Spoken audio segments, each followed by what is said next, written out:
இப்போ பன்னீர் பிரியாணி பண்ண போகிறோம்ப்பா. வாங்க வீடியோக்குள்ளே வாங்க போய் பார்க்கலாம். அடுப்பத்தை வச்சுக்கிடுவோம். அடுப்பத்தை வச்சாச்சு, சட்டி வச்சாச்சு. காயட்டும், எண்ணெய் ஊற்றிக்கிடுவோம். இப்போ சட்டி காஞ்சிருச்சு. 2 ஸ்பூன் நெய் ஊற்றிக்கிடுவோம். நெய் ஊற்றியாச்சு.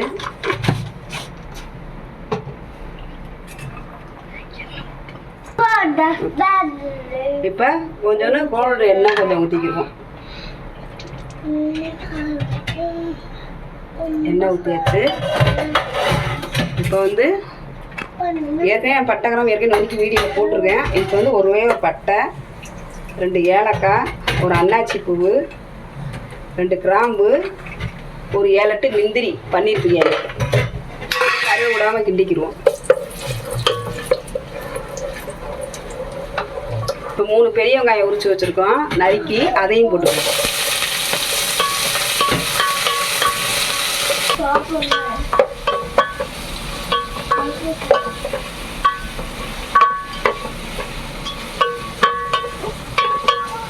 இப்போ நல்லா ஓரளவுக்கு நல்லா பொன்னிறமாக வதங்கட்டும்.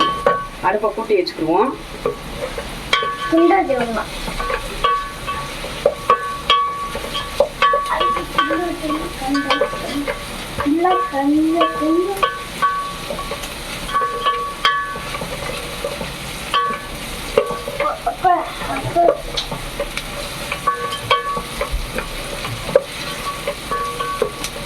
நல்லா வதங்கிடுச்சு. இப்போ 3 தக்காளி, சின்ன தக்காளியாக எடுத்து நறுக்கி வச்சுருக்கேன். அதையும் போட்டுக்கோ. ரொம்ப பெருசாக உள்ளது, எவ்வளோ பெரிய தக்காளி, 3 தக்காளி.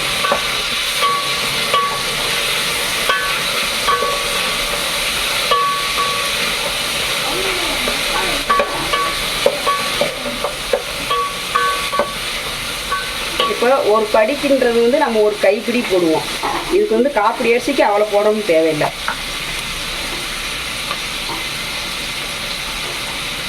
இவ்வளோ உப்பு போடுறேன். அடுத்து பார்த்துக்கிட்டு நம்ம அரிசியெல்லாம் போட்டுட்டு கிண்டி பார்த்துட்டு உப்பு பத்தாட்டுனா நம்ம தேவையான போட்டுக்குவோம். இப்போதைக்கு இவ்வளோ உப்பு போடுறேன். ஏன்னா அப்படி போடையில நல்லா தக்காளி வெங்காயம் நல்லா சீக்கிரம் வதங்கி வரும். அதுக்காக தான் இதை போடுறது.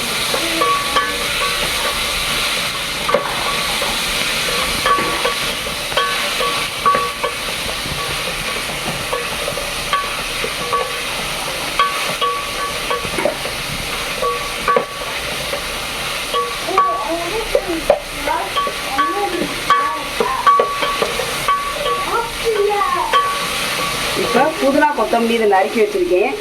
ஒரு கைப்பிடி புதினா கொத்தமல்லி 2மே சேர்த்து நறுக்கி வச்சுருக்கேன். அதை தான் இப்போ போடுறேன்.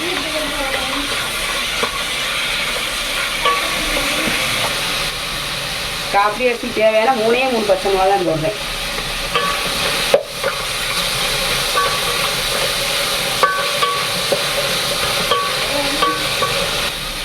இப்போ இதுக்கு எண்ணெய் பத்தலை. நம்ம கொஞ்சம் எண்ணெய் ஊற்றிக்கிடுவோம்.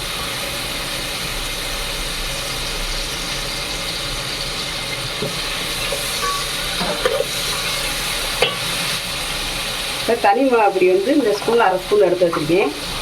அதை போட்டுக்கிறோம். ஜீரகத்தூளும் 1/2 ஸ்பூன் எடுத்து வச்சுருக்கேன் இந்த ஸ்பூனில். அதையும் போட்டுக்கிறோம்.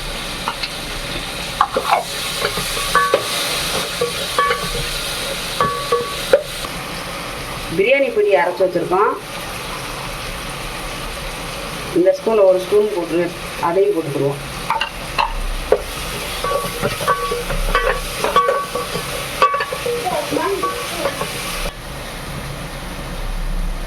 பன்னீர் இப்போ பன்னீர் 100 கிராம் எடுத்து காப்பி அரிசிக்கு நான் நறுக்கி வச்சுருக்கேன். ஃப்ரைலாம் பண்ணலை. நான் ஃப்ரை பண்ணோம்னா ஒரு மாதிரி ஹார்டாகிடுது.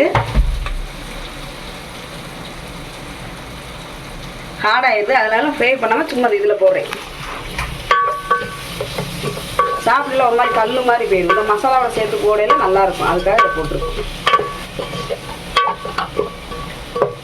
இப்போ இதுக்கு தேவையான இஞ்சி பூண்டு இந்த ஸ்பூனில் 2 ஸ்பூன் எடுத்து வச்சுருக்கேன். அதை போட்டுக்கிறோம். முன்னாடியே போட்டோம்னா ஒரு மாதிரி கருகிடும்.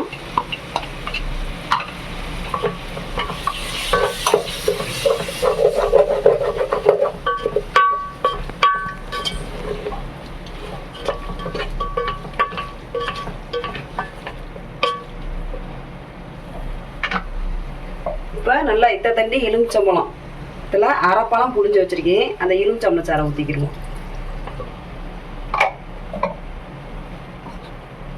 தயிர் இந்த ஸ்பூனில் நல்லா ஒரு ஸ்பூன் இருக்கும். அந்த தயிரை ஊற்றிக்கிடுவோம். தயிர்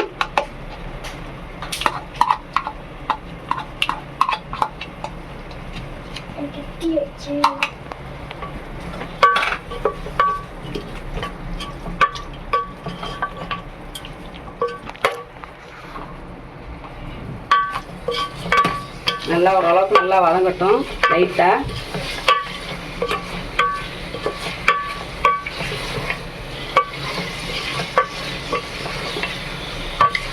வதங்கிட்டு இப்போ சின்ன வெங்காயம் இதில் ஒரு 150 அளவுக்கு நான் அரைச்சி வச்சுருக்கேன்ப்பா. சின்ன வெங்காயம் போடையில் நல்லா பிரியாணி வந்து டேஸ்ட்டாக இருக்குது. எந்த பிரியாணியாக இருந்தாலும் நான் எப்பவுமே சின்ன வெங்காயம் எல்லாம் செய்ய மாட்டேன். நான்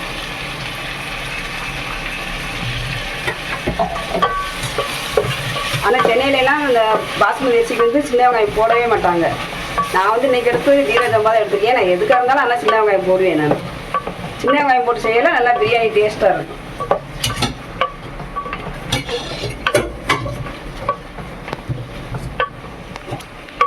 நல்லா லைட்டாக வதங்கட்டும். அப்புறம் தண்ணி இழந்து நம்ம ஊற்றிக்கிறோம்.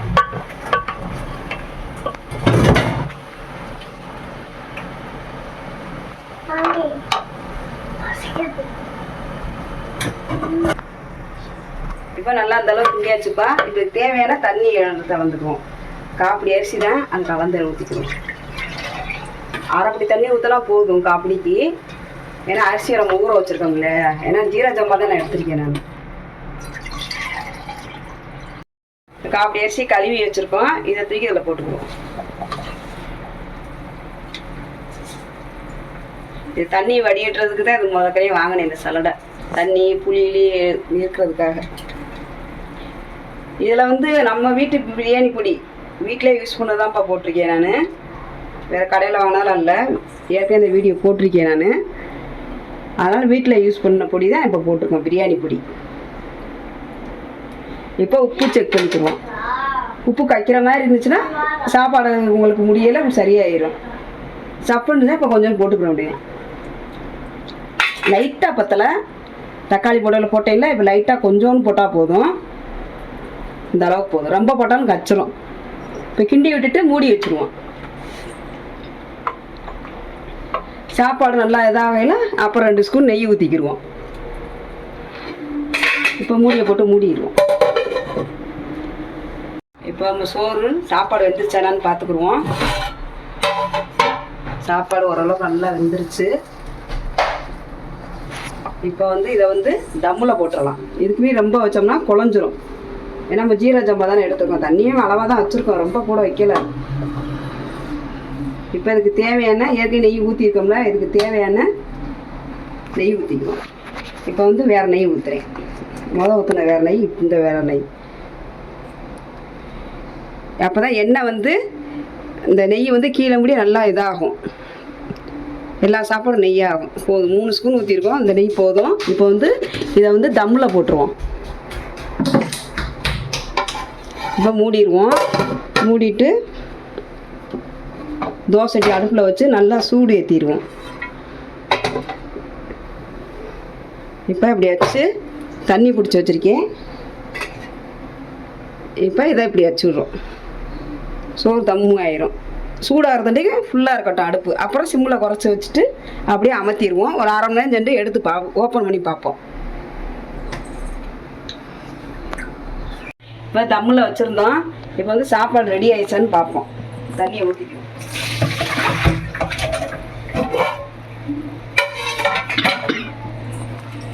நெய்யெல்லாம் ஊற்றி தான் வச்சுருக்கோம்.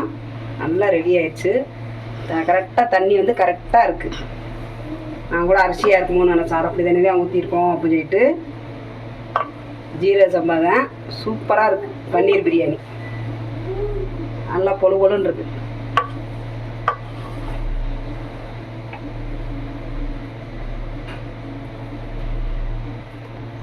நல்லா ரெடி ஆயிடுச்சு. அவ்வளோதாங்க, பன்னீர் பிரியாணி ரெடி ஆயிடுச்சு. பன்னீர் பிரியாணி ரெடி ஆயிடுச்சுப்பா. நீங்களும் உங்கள் வீட்டில் எப்படி இருக்குன்னு ட்ரை பண்ணி பாருங்கள். ட்ரை பண்ணி பார்த்துட்டு எங்கள் சேனல் பிடிச்சிருந்தா லைக் பண்ணுங்கள், ஷேர் பண்ணுங்கள், சப்ஸ்கிரைப் பண்ணுங்கள், கமெண்ட் பண்ணுங்கப்பா. எங்கள்